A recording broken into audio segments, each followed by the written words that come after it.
Terima kasih Pak Datu, para senior, teman-teman mahasiswa, ada juga Prof. Juanda di sini, teman-teman aktivis hadir dari jauh. Assalamualaikum warahmatullahi wabarakatuh. Sailum obscurum, telah tibalah zaman kegelapan. Menjelang abad ke-14 ketika Romulus Ndasmu Augustinus memimpin Romawi dalam kehancuran. Kenapa Romawi di era kemasannya bisa hancur? Karena muncullah berbagai masalah. Dan juga timbul kehancuran di berbagai ruang politik ketika Kaisar Romulus dengan berbagai cara membiarkan politik menjadi tidak sehat. Seluruh oposan hendak dibunuh. Hastolus dan Tomlembonglus dibuat dicari-cari permasalahannya untuk kemudian menjadi problematika yang seolah-olah itu adalah hak benar begitu. Padahal semua adalah permainan dan cerita politik belaka. Para pemimpin lupa bagaimana berbudaya. Ucapan sudah tidak lagi punya makna. Tiba-tiba prajurit dengan telanjang dada memaki anak kecil lalu dilantik menjadi staf dalam lingkaran istana. Ini apa-apaan? Masih juga bicara soal benar tidak gerakan teman-teman ini. Padahal yang harusnya Anda koreksi, benarkah kami? Sudah jelas-jelas timbul kebodohan, tidak ditemukan siapa penyebab munculnya bambu di tengah laut.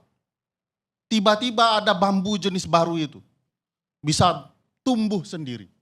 Lalu dianggap selesai ketika dicabut. Padahal problematika utama tidak pernah ditemukan. Rencana mengejar koruptor hingga ke Antartika, sampai ke gurun pasir paling jauh. Faktanya tidak ada. Yang dikejar adalah musuh-musuhnya, sementara di dalamnya banyak masalah.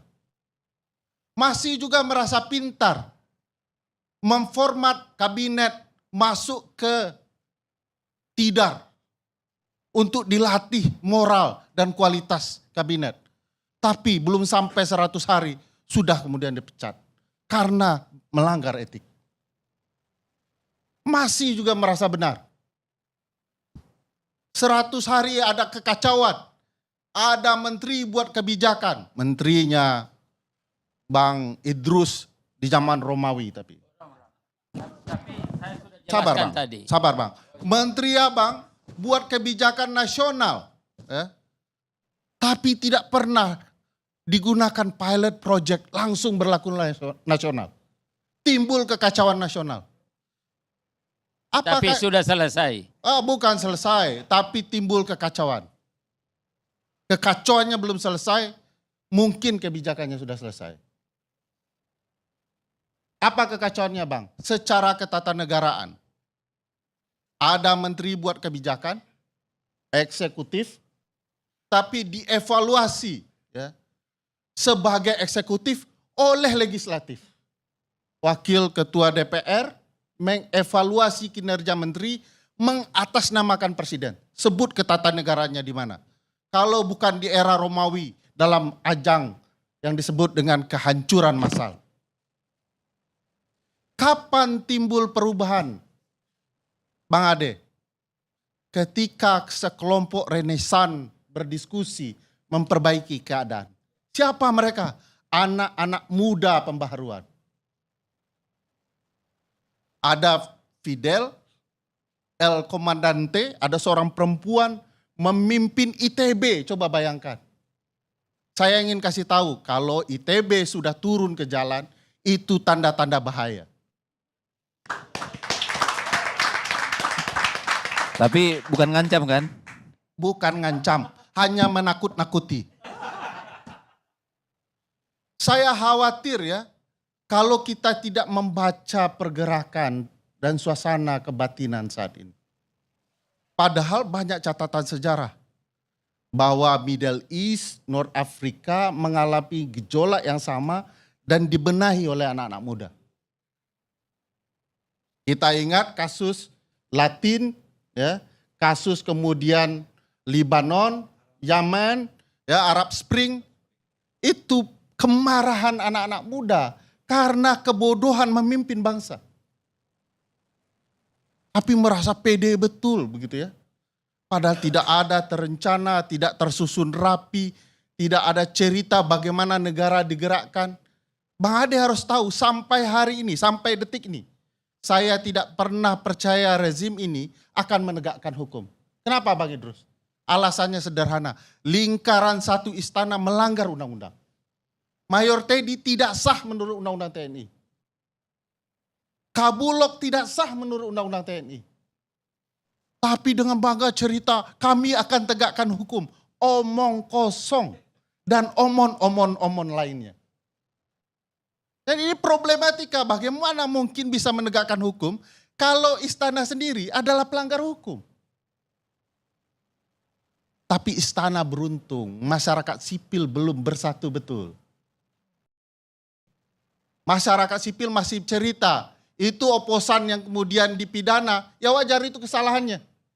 Tapi ketika masyarakat sipil tahu bahwa ini adalah rekayasa politik, lalu dengan anak-anak muda yang beringas dalam intelektualitas mereka, mereka cerita soal kebaikan di kampus, tiba-tiba faktanya tidak.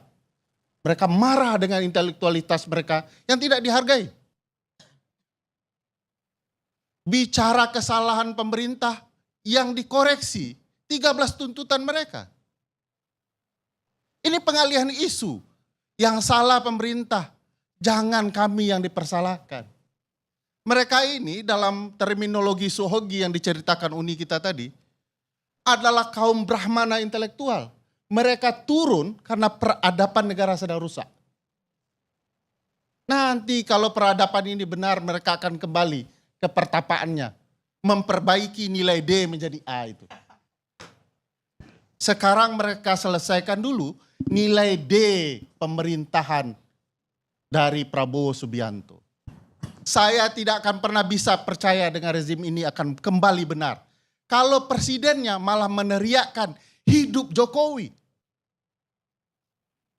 Saya mau katakan, Jokowi masih hidup, oleh karena itu adililah segera Jokowi itu. Karena banyak sekali kasusnya yang terpampang di depan mata kita, tapi tidak kemudian dihukum apapun. Gratifikasi pesawat jet pribadi itu apa ceritanya? Masihkah presiden teriak hidup Jokowi karena keluarganya tidak tersentuh? Padahal pesawat jet pribadi itu jelas, terang benerang. Ada gratifikasi.